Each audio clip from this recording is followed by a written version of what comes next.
السلام علیکم ورحمۃ اللہ وبرکاتہ۔ الحمد للہ وکفى وسلام علی عباده الذین اصطفى اما بعد فاعوذ باللہ من الشیطان الرجیم بسم اللہ الرحمن الرحیم ومن يوق شح نفسه فأولئك هم المفلحون وقال تعالى في مقام آخر وما أنفقتم من شيء فهو يخلفه صدق الله العظيم اللهم صل على محمد وعلى آل محمد كلما ذكره الذاكرون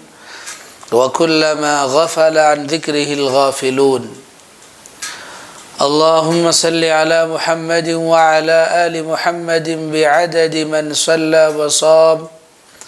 وصل على محمد وعلى آل محمد بعدد من قعد وقام۔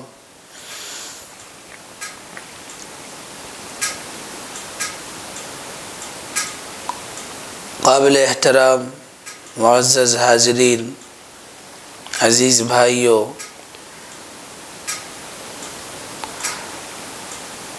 دا میسج میڈیا یہ موجودہ زمانے میں اہل حق علماء کی جانب سے ایک بہترین ذریعہ ابلاغ اور ایک بہترین ویب سائٹ ہے۔ اسی دا میسج میڈیا کے ذریعے سے ایک سلسلہ شروع کیا گیا تھا نبی پاک صلی اللہ علیہ وسلم کی تعلیمات انسانیت کے نام۔ تو جو سلسلہ تعلیمات رسول صلی اللہ علیہ وسلم کا شروع کیا گیا تھا، آج بھی اسی سلسلے کا ایک پروگرام منعقد کیا گیا ہے۔ آج کا موضوع ہے مہمان کے بارے میں رسول اکرم صلی اللہ علیہ وسلم کی تعلیمات۔ مہمان نوازی کے سلسلے میں نبی پاک صلی اللہ علیہ وسلم کی تعلیمات کیا ہیں؟ اس سلسلے میں مسلم شریف کے اندر کتاب الایمان کے اندر حضرت ابو ہریرہ رضی اللہ تعالیٰ عنہ کی حدیث ہے، جس میں نبی پاک صلی اللہ علیہ وسلم نے ارشاد فرمایا، من کان یؤمن باللہ والیوم الآخر فلیکرم ضیفہ، کہ جو آدمی آخرت پر اور اللہ پر یقین رکھتا ہو اسے چاہیے کہ وہ اپنے مہمان کا اکرام کرے، مہمان کی خاطر مدارات کرے۔ تو مہمان کا اکرام کرنا یہ نبی پاک صلی اللہ علیہ وسلم کی طرف سے ایک حکم ہے، اور آپ صلی اللہ علیہ وسلم کا خود عمل یہ تھا کہ آپ صلی اللہ علیہ وسلم مہمانوں کے ساتھ خوش اخلاقی، خوش دلی اور ان کی خدمت اور ان کو راحت پہنچانے کے لیے آپ صلی اللہ علیہ وسلم بہت فکرمند اور کوشاں رہتے تھے۔ اور نہ صرف آپ صلی اللہ علیہ وسلم بلکہ تمام انبیاء کرام کے اندر یہ وصف اعلیٰ اور ممتاز درجے میں پایا جاتا تھا۔ جیسے حضرت ابراہیم علیہ السلام کے بارے میں قرآن مجید کے اندر پارے 26 کے اخیر صفحے میں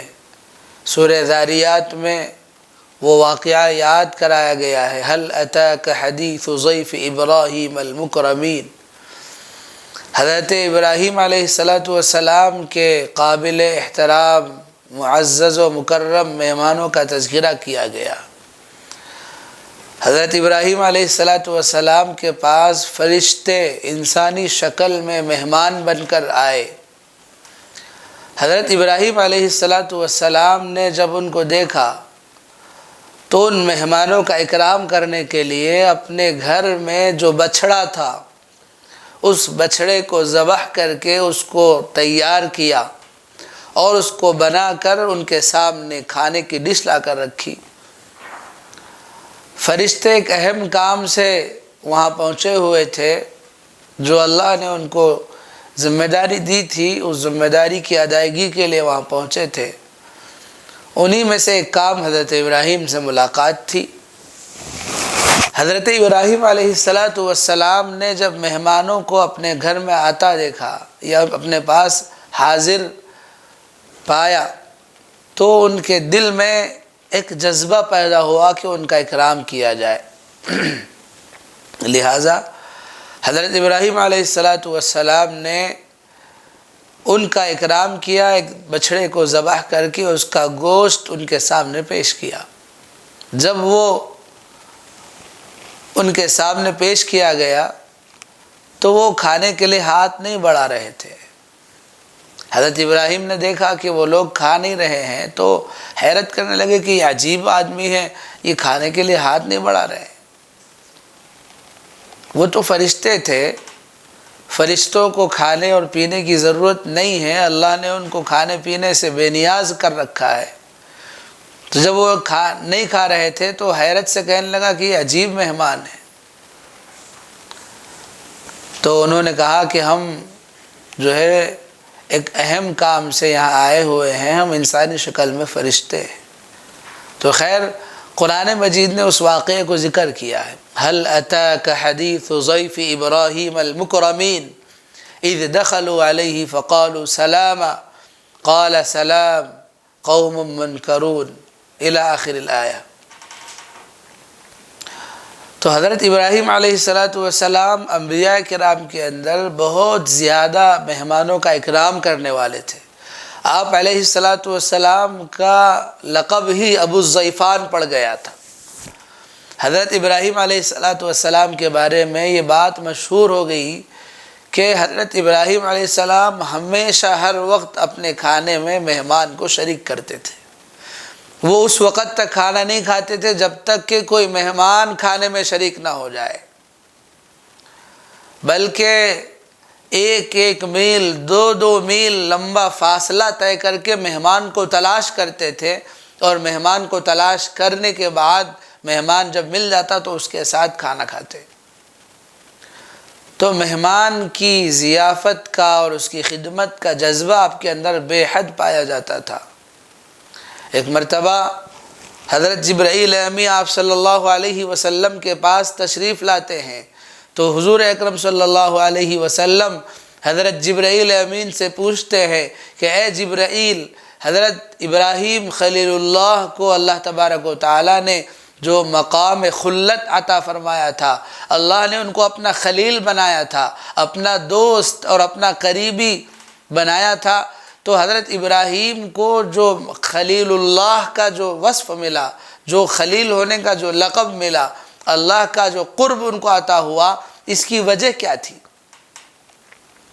جبرائیل امین نے کہا کہ یا رسول اللہ صلی اللہ علیہ وسلم، حضرت ابراہیم کو اللہ نے جو خلیل اللہ کا لقب دیا ہے، جو ان کو مقام خلت عطا کیا گیا ہے، اس کی وجہ یہ ہے کہ ان کے اندر لوگوں کے ضیافت کا جذبہ تھا، لوگوں کو کھانا کھلانے کا ان کے اندر اتنا جذبہ تھا کہ وہ ہمیشہ مہمان کے بغیر کھانا نہیں کھاتے تھے، میلوں میل چل کر مہمان کو تلاش کرتے، پھر اس کو اپنے ساتھ شریک کر کے اس کو کھانا کھلاتے۔ تو حضرت ابراہیم علیہ السلام کے اندر لوگوں کو فائدہ پہنچانا، خاص طور پر مہمانوں کو کھانا کھلانے کا جو وصف تھا، اس وصف کی وجہ سے، اس عادت کی وجہ سے اللہ تبارک و تعالیٰ نے ان کو مقام خلت عطا فرمائی، ان کو اپنا خلیل بنایا، اسی لیے وہ خلیل اللہ کے لقب سے مشہور ہوئے۔ تو غرض ہے کہ اتنے بڑے پیغمبر ہیں، ابراہیم خلیل اللہ ان کا لقب بن گیا ہے، اور ان کے اس لقب کے بننے میں ان کے مہمانوں کا اکرام کرنا اللہ کو اتنا پسند آیا۔ تو مہمان کا اکرام اور ان کے ساتھ ہمدردی ان کے راحت کا خیال، یہ انبیاء کرام، انبیاء علیہم السلام کی عادتوں میں سے ہے۔ اس لیے نبی پاک صلی اللہ علیہ وسلم نے فرمایا کہ جب آدمی کے گھر مہمان آئے تو چاہیے کہ وہ مہمان کا اکرام کرے۔ مہمان کا اکرام کرنے کے لیے انسان کے دل کے اندر جو سخاوت کا مزاج ہے، وہ سخاوت کا مزاج اس کے اندر ہونا چاہیے۔ اللہ کے خوش کرنے کے لیے مہمان پر خرچ کرنے میں دل کے اندر تنگی محسوس نہیں کرنا چاہیے، دل کے اندر کنجوسی اور بخل کا مزاج نہیں ہونا چاہیے۔ اگر آدمی مہمان کو کھلانے میں تنگ دلی محسوس کرے اور بخل سے اور کنجوسی سے کام لے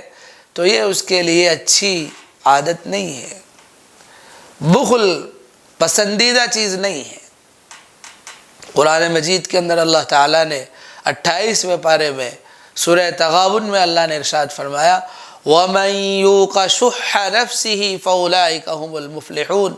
جو آدمی اپنے دل کی اور اپنے نفس کی کنجوسی اور بخل کے صفت سے بچا لیا گیا تو وہ کامیاب ہو گیا۔ تو مہمانوں پر خرچ کرنے میں تنگ دلی اور کنجوسی اور بخل سے بچنا چاہیے۔ اللہ تعالیٰ کو دو عادتیں انسان کی بہت پسند ہیں، خلقان یحبہم اللہ، اما السخاوۃ والسماحہ، کہ اللہ تبارک و تعالیٰ کو انسان کی دو عادتیں بہت پسند ہیں، ایک تو خوش اخلاقی اور دوسرے سخاوت۔ تو انسان کے اندر سخاوت کا مزاج ہوگا، خوش اخلاقی اس کے مزاج میں پائی جائے گی تو وہ اپنے حسن اخلاق کو مہمان کے ساتھ اچھے اخلاق سے پیش آئے گا اور اس پر خرچ کرنے میں دل کھول کر خرچ کرے گا تو اللہ کے نزدیک محبوب بن جائے گا۔ نبی پاک صلی اللہ علیہ وسلم نے فرمایا کہ میری امت کے ابدال اور نیک لوگ جنت میں داخل ہوں گے تو وہ رات بھر کی نفلوں اور عبادتوں کی وجہ سے نہیں، بلکہ وہ اپنے حسن اخلاق اور اپنے لوگوں کے ساتھ ہمدردی اور اپنی سخاوت کی صفت کی وجہ سے وہ جنت میں داخل ہوں گے۔ اگر ان کے اندر سخاوت کی صفت نہیں ہے، خوش اخلاقی نہیں ہے تو وہ جنت کے داخلے سے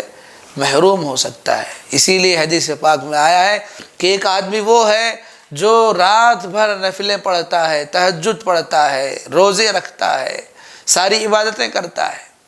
لیکن مزاج میں کنجوسی ہے، بخل ہے، تو وہ کنجوس اور بخیل وہ اللہ سے دور ہے، جنت سے دور ہے اور اللہ کے نیک بندوں سے دور ہے۔ اور جو آدمی فرائض کا اہتمام کرتا ہے، ایک آدمی ہے جو نوافل کا اہتمام تو نہیں کرتا لیکن وہ فرائض کا اہتمام کرتا ہے، واجبات کا اہتمام کرتا ہے، اور پھر موقع ملتا ہے تو اللہ کے مخلوق کے ساتھ حسن اخلاق سے پیش آتا ہے، مہمان ہیں تو ان کے ساتھ اچھا برتاؤ کرتا ہے، ان کے ساتھ نرمی والا اور سخاوت والا معاملہ کرتا ہے، تو اللہ کے نبی نے فرمایا کہ وہ بندہ جو حسن اخلاق اپنے اندر رکھتا ہے تو اپنے حسن اخلاق کے ذریعے سے اللہ کے نزدیک وہ رات بھر تہجد پڑھنے والے کے مقام کو حاصل کر لیتا ہے۔ اس لیے اللہ کے نبی علیہ السلام نے فرمایا من کان یؤمن باللہ والیوم الآخر فلیکرم ضیفہ، جو اللہ پر یقین رکھتا ہو اور آخرت کے دن پر یقین رکھتا ہو تو چاہیے کہ وہ اپنے مہمان کا اکرام کرے۔ اپنے مہمان کا اکرام کرنے میں تنگ دلی کا مظاہرہ نہ کرے۔ آپ علیہ السلام کا معمول تھا، آپ علیہ السلام کے پاس خود مہمانوں کا روزانہ آمد و رفت مہمانوں کی ہوا کرتی تھی، کثرت سے وفود آتے تھے، آپ صلی اللہ علیہ وسلم کے گھر مہمان ہوتے تھے، جو قافلے اور جو وفود آپ سے ملنے کے لیے یا اسلام قبول کرنے کے لیے آتے تھے وہ آپ کے پاس مہمان ہوتے تھے۔ نبی پاک صلی اللہ علیہ وسلم ان کو اپنے گھر مہمان رکھتے تھے، اور آپ صلی اللہ علیہ وسلم امہات المؤمنین اور آپ کے گھر کوئی چیز اگر نہیں ہوتی تو ان مہمانوں کو آپ کے جو جانثار صحابہ تھے، نبی پاک صلی اللہ علیہ وسلم پر اپنی جان نچھاور کرنے والے ان صحابہ کرام پر ان کو بانٹ دیا جاتا تھا۔ ایسے ہی ایک موقع پر ایک صحابی سفر کی حالت میں آپ کے پاس پہنچے، آپ کے مہمان بنے۔ نبی پاک صلی اللہ علیہ وسلم نے صحابی کو بھیج کر ازواج مطہرات کے گھر یہ معلوم کرایا کہ کوئی ضیافت کا انتظام ہو سکتا ہے، گھر میں کھانے کی کوئی چیز ہے، معلوم کیا جائے۔ تو ایک صحابی گئے، حضور نے دریافت کیا، پوچھا، تو قاصد کے ذریعے سے جب پوچھا گیا تو معلوم ہوا کہ ازواج مطہرات کے گھر کوئی چیز کھانے کی نہیں ہے۔ تو آپ علیہ السلام نے مجلس میں موجود صحابہ سے کہا کہ آپ میں کون ہے جو میرے اس مہمان کا اکرام کرے گا؟ تو نبی پاک صلی اللہ علیہ وسلم کے اس اعلان پر حضرت ابو طلحہ انصاری رضی اللہ تعالیٰ عنہ تیار ہوئے کہ اللہ کے نبی میں تیار ہوں۔ حضرت ابو طلحہ انصاری رضی اللہ تعالیٰ عنہ نے اس مہمان کا اکرام کرنے کی ذمہ داری اپنے اوپر لی۔ حضرت ابو طلحہ انصاری رضی اللہ تعالیٰ عنہ اس صحابی کو اپنے گھر لائے، اپنی اہلیہ سے ام سلیم رضی اللہ تعالیٰ عنہ سے پوچھا کہ میں نے اللہ کے نبی صلی اللہ علیہ وسلم کے ایک مہمان کی ضیافت کی ذمہ داری لی ہے، گھر میں کوئی چیز کھانے کی ہے؟ تو ام سلیم رضی اللہ تعالی عنہ نے کہا کہ گھر میں ہمارے لیے تو کھانے کی کوئی چیز نہیں ہے، البتہ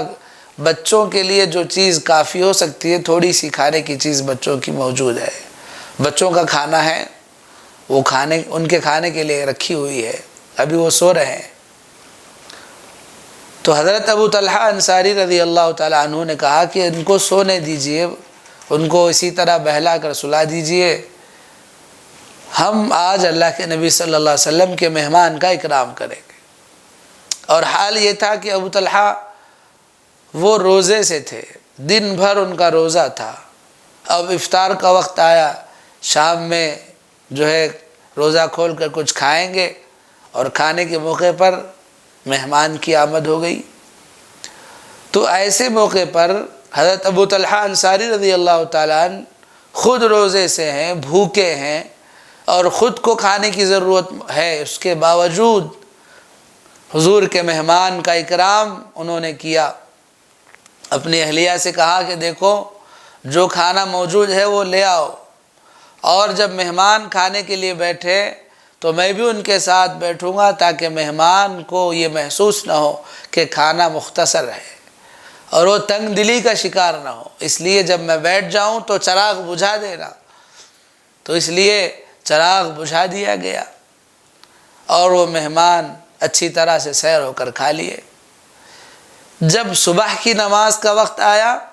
تو حضرت ابو طلحہ انصاری رضی اللہ تعالیٰ عنہ فجر کی نماز میں حاضر ہوئے۔ نبی پاک صلی اللہ علیہ وسلم نے حضرت ابو طلحہ انصاری کو دیکھا تو ان کو دیکھ کر آپ مسکرانے لگے، آپ کے چہرے پر خوشی کے آثار ظاہر ہوئے، اور آپ صلی اللہ علیہ وسلم نے کہا ابو طلحہ رات کو تم نے ہمارے مہمان کے ساتھ جو اعزاز کا اور اکرام کا معاملہ کیا وہ اللہ کو بہت پسند آیا، اور اللہ تبارک و تعالیٰ نے تمہارے اس عمل کی پسندیدگی کو اتنا مقبول کر دیا کہ تمہاری شان میں اللہ نے قرآن کی آیتیں اتار دی ہے۔ اعوذ باللہ من الشیطان الرجیم، یؤثرون علی انفسہم ولو کان بہم خصاصہ، کہ یہ وہ لوگ ہیں کہ جو اپنے فاقے کے باوجود، اپنے بھوکے ہونے کے باوجود مہمان کا اکرام کرتے ہیں، اپنی ضرورت کو مؤخر کر کے، اپنی ضرورت کو پیچھے کر کے اپنے مسلمان بھائی کی ضرورت کو آگے رکھتے ہیں، خود بھوکے ہیں اس کے باوجود دوسروں کو کھلاتے ہیں۔ تو یہ اللہ تبارک و تعالیٰ کو آپ کی ادا بہت پسند آئی۔ تو میرے بھائیوں، اللہ تبارک و تعالیٰ نے ہم کو جو مال دیا ہے، ہم کو اللہ نے جو دولت دی ہے، یہ اللہ کی امانت ہے۔ ہم اس کو اللہ کے راستے میں خرچ کرتے ہوئے تنگ دل نہ ہوں، بخل سے کام نہ لیں، اس لیے کہ اللہ تبارک و تعالیٰ نے وعدہ فرمایا ہے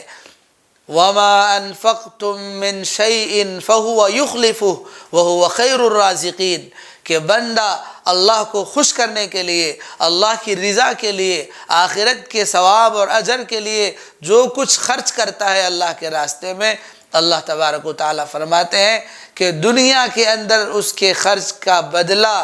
اور اس کا عوض اللہ دنیا میں دے دیتا ہے۔ حضرت حسن بصری رحمۃ اللہ علیہ فرماتے ہیں کہ جو آدمی خرچ اللہ کے راستے میں خرچ کرنے سے رکتا ہے، بخل سے کام لیتا ہے، تو اس کا مطلب یہ ہے کہ وہ اللہ کے ساتھ سوء ظن کا شکار ہے، بدگمانی کا شکار ہے کہ اللہ میں خرچ کروں گا تو اللہ اس کا بدل اور عوض نہیں دے گا، وہ اللہ کی ذات پر یقین نہیں رکھتا ہے۔ اس کے برخلاف جو آدمی اللہ کے راستے میں خرچ کرتا ہے، اللہ کو راضی کرنے والے اچھے اعمال میں خرچ کرتا ہے، تو اس کا مطلب یہ ہے کہ اس کا یقین اللہ کی ذات پر ہے، وہ اللہ کی ذات پر کامل یقین رکھتا ہے کہ میں خرچ کروں گا تو اللہ مجھے اپنے خزانے غیب سے دے گا، تو وہ اللہ کے خزانے پر یقین رکھا ہوا ہے، اس کا اعتماد اللہ پر ہے۔ تو آدمی کو، مومن کو اللہ کی ذات پر کامل یقین ہونا چاہیے کہ میں خرچ کروں گا تو اللہ تبارک و تعالیٰ اپنے خزانے غیب سے مجھے عطا کریں گے۔ تو اللہ تبارک و تعالیٰ کی طرف سے عطا کیے جانے کا یقین ہمارے اندر ہونا چاہیے کہ اللہ تعالیٰ ہمیں اپنے فضل سے عطا کرے گا۔ تو اس لیے حدیث پاک کے اندر خرچ کرنے کی فضیلت بتائی گئی ہے کہ خوش اخلاقی اور سخاوت اللہ کو بہت پسند ہے، اس لیے نبی پاک صلی اللہ علیہ وسلم نے فرمایا من کان یؤمن باللہ والیوم الآخر فلیکرم ضیفہ کہ جو آدمی اللہ پر اور آخرت کے دن پر یقین رکھتا ہو چاہیے کہ وہ اپنے مہمان کا اکرام کرے۔ مہمان کے اکرام کے سلسلے میں پہلی بات تو یہ ہے کہ مہمان چند چیزوں کا خیال رکھے۔ پہلی چیز تو یہ ہے کہ مہمان جب بھی کسی کے پاس مہمان بنے تو اس کو فوراً پیشگی اطلاع دے۔ مہمان کے لیے یہ رہنما ہدایت دی گئی ہے کہ جب بھی وہ کسی کے پاس مہمان بننا چاہے پہلے اس کو اطلاع کر دے فون کے ذریعے سے کہ ہم آپ کے پاس ملنے کے لیے آ رہے ہیں، اپنے آمد کی اطلاع پہلے سے دے اس کو۔ اور اگر کسی وجہ سے ایسا موقع نہیں مل سکا ہے کہ اس کو اطلاع نہیں دے سکا تو کم از کم اتنا خیال رکھے کہ میزبان کے پاس ہم ایسے وقت نہ پہنچے جس میں وہ مشغول ہو، مصروف ہو، اس کی مصروفیت کا خیال رکھے، اور ایسا نہ ہو کہ ہمارے آنے سے اس کو تکلیف ہو جائے، اس کے معمولات میں خلل ہو جائے، اس بات کا خاص خیال رکھا جائے۔ جب مہمان بن جائیں تو مہمان بننے کے بعد جب ہم میزبان کے گھر میں رہیں تو مہمان کے لیے اس بات کی اجازت نہیں ہے کہ وہ اپنے دوران ضیافت کے ایام میں میزبان کے اوپر حکمرانی کرے، اس کے اوپر کوئی زور اور بوجھ نہ ڈالے، کہ اس کے اوپر خواہشات کا وزن نہ ڈالے کہ مجھے یہ چیزیں پسند ہے، یہ چیزیں پسند ہے، یہ بناؤ، یہ نہیں چاہیے، اس طرح کا بوجھ نہ ڈالے۔ اور اگر کوئی چیز پرہیز ہے، جو کسی بیماری کی وجہ سے وہ چیزیں نہیں کھا سکتا ہے تو اس کو پہلے اطلاع کرے کہ یہ چیزیں مجھے پرہیز ہے، اور اگر کھانے کا ارادہ نہیں ہے تو آمد سے پہلے ہی بتائے کہ میرا آپ کے پاس تھوڑی دیر کے لیے آنا ہے اور میں تھوڑی دیر ہی رکوں گا، اس سے زیادہ میں نہیں رکوں گا، اور میں کھانا کھانے کا کوئی ارادہ نہیں رکھتا ہوں، لہذا میرے لیے کھانا نہ بنائیے۔ پہلے ہی آپ اطلاع کر دیں کہ کھانا نہ بنائیں، اور پھر جب آپ وہاں پہنچ جائیں تو کھانے میں جو چیز ہو اس کو کھائیں، کھانے کے دوران اس میں عیب نہ نکالیں، کہ یہ چیز صحیح نہیں بنائی، یہ چیز ایسی بنائی، اس کے اندر جو ہے عیب جوئی نہ کرے۔ پھر اگر کھانے کے دوران آپ جب چیز کھانے سے فارغ ہو جائیں تو صفائی کا خاص خیال رکھیں۔ مہمان کے گھر میں جو چیز جیسے سلیقے سے رکھی ہوئی ہے اس کو اسی سلیقے سے استعمال کریں۔ جو چیز بغیر اجازت کے استعمال نہیں کرنا ہے اس کو بغیر اجازت کے استعمال نہ کریں، اور اس کی پرسنل چیزوں کو ہاتھ نہ لگائیں۔ اس کی جو خاص ملکیت ہے، اسپیشل چیزیں ہیں، اس کا استعمال بلا اجازت نہ کریں، اجازت لے کر استعمال کریں۔ اور پھر اس کو گنہگار نہ بنائیں، اتنے دن اس کے پاس نہ ٹھہریں کہ اس کو جو ہے ضیافت کے لیے قرض لینے کی نوبت آ جائے، یا یہ کہ وہ تنگ دل ہو جائے، تو اس کا بھی خاص خیال رکھا جائے۔ غرض ہے کہ میزبان کو تکلیف نہ ہو۔ دوسری چیز میزبان کے لیے بتایا گیا ہے کہ میزبان مہمان کا اکرام کرے، پہلے دن کم سے کم اس کے لیے جائزہ یعنی انعام کی صفت سے پیش آئے، یعنی پرتکلف کھانا بنائے۔ پہلے دن اس کے لیے اچھے کھانے کا انتظام کرے، پھر 3 دن تک اس کے ساتھ اپنے حیثیت کے مطابق، اپنی وسعت کے مطابق اس کے ساتھ خوش اخلاقی کا اور اچھے برتاؤ کا، اچھے کھلانے پلانے کا انتظام کرے۔ اب 3 دن کے بعد اب اس کے لیے اجازت ہے کہ اب چاہے تو وہ اپنے مزاج کے مطابق جیسے وہ کر سکتا ہے کرے، یہ اس کے لیے احسان ہے۔ اور پھر جب مہمان کو رخصت کرے تو میزبان کے لیے یہ بات ہے کہ وہ رخصت کرتے وقت واپس جب مہمان جانے لگے تو مہمان کے جاتے وقت اس کے ساتھ چند قدم چلے، کم سے کم گیٹ تک یا دروازے کے باہر تک اس کے ساتھ چل کر اس کو رخصت کرے۔ یہ سنت ہے، اس لیے میزبان بھی ان چیزوں کا خیال رکھے، مہمان بھی ان چیزوں کا خیال رکھے کہ جب اس کے پاس مہمان بن گیا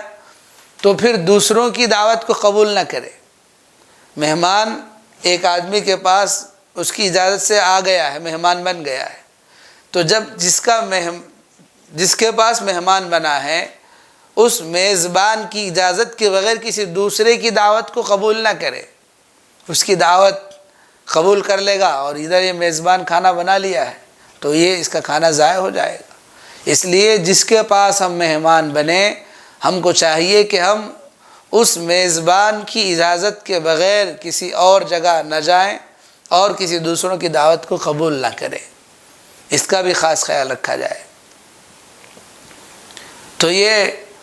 مہمان کا اکرام اور میزبان کے لیے چند رہنما اصول جو بتائے گئے ہیں،